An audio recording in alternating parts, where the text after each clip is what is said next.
আপনাদের সকলকে স্বাগত জানাচ্ছি। সাথে আছি হুমায়ুন কবির। অনেক অনেক ভালো লাগছে আবার আপনাদের হাস্যোজ্জ্বল মুখগুলো দেখতে পেয়ে। আজকে আমি আলোচনা করব কি দিয়ে ইংরেজি শুরু করবেন বা কি করলে ইংরেজি শিখতে পারবেন। সাথেই থাকুন।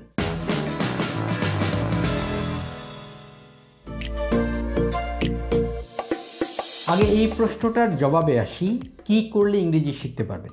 তার আগে আমি একটা ছোট্ট গল্প বলি। পৃথ্বীরাজ মারা গেলেন ডিসেম্বরের 15 তারিখে। তার আগে পৃথ্বীরাজের নামটা কেন যেন আমার শোনা হয় নাই। তো পৃথ্বীরাজ মারা যাওয়ার পরে আপনার নিউজ হলো, ফেসবুকেও দেখলাম, আবার কিছু কাছের বন্ধুবান্ধবরাও তার সম্পর্কে আলোচনা করছিল। তা থেকে আমার একটু ইন্টারেস্ট জাগে। তারপরে আমি তার কিছু সাক্ষাৎকার, আগের পুরাতন সাক্ষাৎকার দেখি।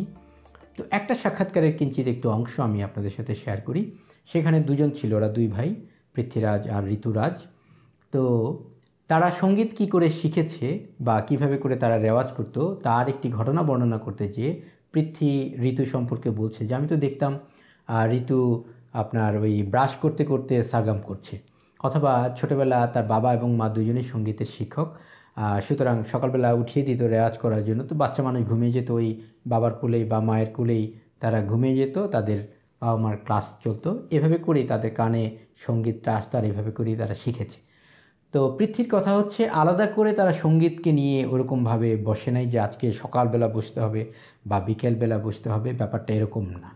তো ইংরেজি আপনি যখন ভেবেছেন যে আপনি ইংরেজিটা শিখবেন, ইংরেজিটাও আপনাকে এভাবে করেই নিতে হবে। আপনি সার্বক্ষণিক আপনার মধ্যেই থাকতে হবে। এখন একটু সময় পেলেন, ব্যাস ওটা নিয়ে একটু চর্চা হলো। অর্থাৎ আপনি যদি আলাদা করে বা সময় করে ভাবেন যে আমি ওই সন্ধ্যাবেলা বা রাত্রেবেলা 9টা থেকে 10টা পর্যন্ত ইংরেজি নিয়ে বসবো, অনেক সময় হয়তো হবে না, নানান কাজে আপনি হয়তো ব্যস্ত হয়ে যাবেন।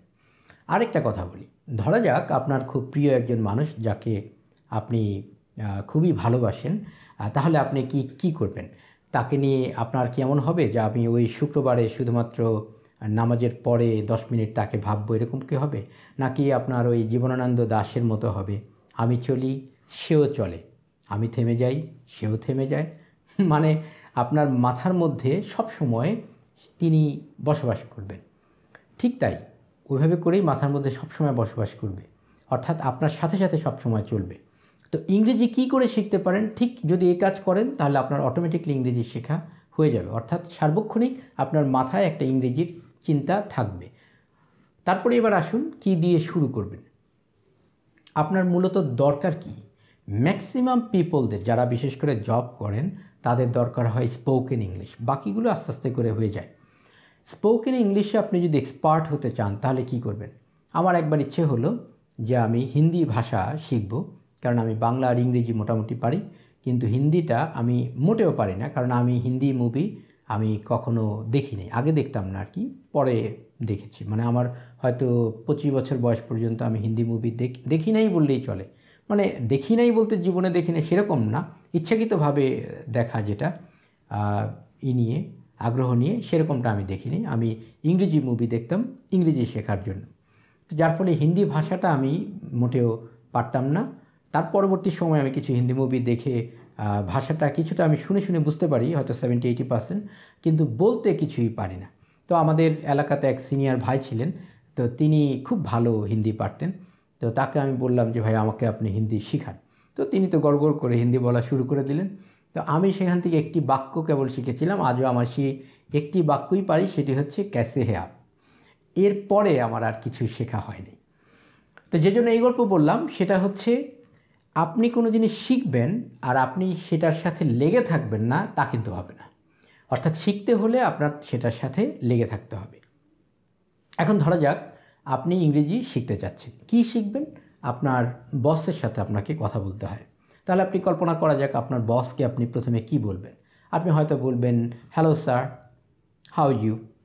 আপনি বলতে পারেন hello sir, how is going on, এরকম বলতে পারেন। রিপ্লাইয়ে তিনি কি বলবেন? তিনি হয়তো বলবেন ও হ্যালো, আম গ্রেট। তারপরে তিনি সম্ভাব্য কি বলতে পারেন, যেমন আপনার কাজের আপডেট নিতে পারেন, তাহলে বলতে পারেন হয়তো what's the update, please give me the update. তারপরে আপনি কাজের আপডেট দিবেন। এরকম সম্ভাব্য কিছু জিনিস আপনি চিন্তা করবেন, করে করে সেটার ইংরেজি কি হতে পারে সেটাও আপনি চিন্তা করবেন। প্রয়োজনে কারো থেকে সহযোগিতা নেবেন। এ ব্যাপারে প্রচুর টিউটোরিয়াল পাওয়া যাবে, কোনো সমস্যা নাই, কনভারসেশনের প্রচুর টিউটোরিয়াল পাওয়া যাবে। আরেকটা জিনিস আমি বলবো, সেটা হচ্ছে আমাদের দেশের ম্যাক্সিমাম শিক্ষকরা স্ট্রাকচার ধরে ধরে আপনার ইংরেজি শেখানোর চেষ্টা করেন। এটা ভুল আমি সেটা বলছি না, কারণ এটারও প্লাস পয়েন্ট রয়েছে। সেটা হচ্ছে যে একটা স্ট্রাকচার যদি আপনি পারেন, এর মাধ্যমে আপনি হাজার হাজার বাক্য তৈরি করতে পারবেন, সুতরাং এটা ভুল না। তবে এখানে আমার একটি দৃষ্টি আকর্ষণ হচ্ছে, ধরা যাক আপনি একজনকে খুবই ভালোবাসেন, এবার আপনি তাকে স্ট্রাকচার অনুযায়ী যদি অ্যানালাইজ করতে চান, তাহলে আপনি যদি তার ডাল থেকে মাংসগুলোকে তুলে নেন, চামড়াগুলোকে তুলে নেন, তাহলে যদি তার ভিতরের স্কেলেটনটা বেরিয়ে যায়, আপনার কিন্তু তার প্রতি সেই ভালোবাসা হয়তো থাকবে না, আপনি ভয়ও পেয়ে যেতে পারেন। এক্স্যাক্টলি এই কাজটাই হয় আমাদের ইংরেজির ক্ষেত্রে। অর্থাৎ যখন স্ট্রাকচার একটা কঠিন জিনিস, একটা ম্যাথমেটিক্সের মতো করে যখন ইংরেজি শেখানোর চেষ্টা করা হয়, এটা দেখে ম্যাক্সিমাম মানুষ ভয় পায়। আর ওই যখন স্কেলেটনটা দেখে, ভিতরে কঙ্কালটা দেখে, তখন ভয় পেয়ে যায়। ভয় পেয়ে তখন সেখান থেকে দূরে চলে যায়। সুতরাং আপনি যে বাইরের যে অবয়বটা দেখে আপনি যে ভালোটা বাসছেন, সেই জিনিসটাই রাখুন। তারপরে আস্তে আস্তে যদি আপনার সম্ভব হয়, ভিতরের আপনি স্কেলেটন কেন, একদম কোষ পর্যন্ত প্রয়োজনে আপনি যাবেন। তো আমি যেটা বলছি, ইংরেজির প্রথমে স্ট্রাকচার ধরে ধরে ইংরেজি শেখাটা এটা মোটেও উচিত না।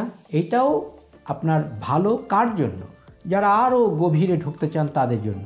কিন্তু আপনি প্রথমে সারফেস থেকে শুরু করেন, অর্থাৎ আপনার যেগুলো দরকার, যেমন hi, hello, how you, how is going on, তারপরে আপনি কীভাবে করে বিদায় জানাবেন, অথবা কিভাবে করে একটি সুন্দর জিনিসকে প্রকাশ করবেন, এভাবে করে ছোট ছোট করে আস্তে আস্তে আগাতে থাকেন।